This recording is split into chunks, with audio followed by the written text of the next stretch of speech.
It's a beautiful freezing day here in Canmore today, and we are in the Rundleview neighborhood. Homes like this never come on the market. The last one was actually listed in 2001. That's 25 years ago. We've got a wonderful townhome to show you today at the end of a very private cul-de-sac. It's also an end unit. We've got privacy out back and 360-degree views from all those windows.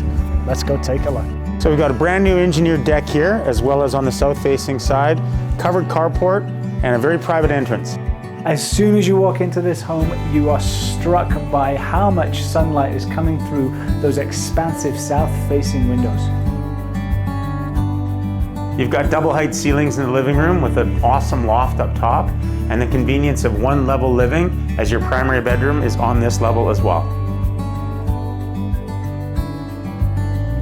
The real feature of this unit, again, is all those south-facing windows, and they continue into the kitchen. And with this being an end unit, you also got that extra window on the left-hand side here, and it just gives you some framed views of those Three Sisters mountain while you're looking and doing the dishes. You back directly onto green space, which gives you a real sense of privacy, as well as opens up those incredible south-facing mountain views.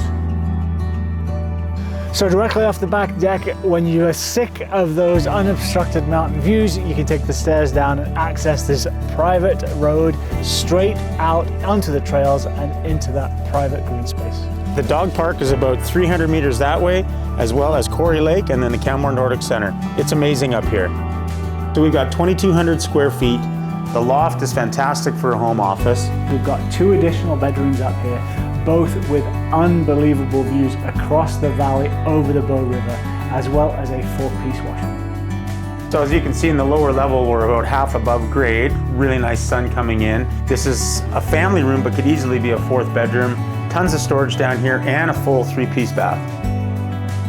As always, thanks for watching. If you've got any questions about this property or any others in Canmore, my contact information is just below. And don't forget to click that subscribe button right there. We've got some great videos coming in the next few weeks.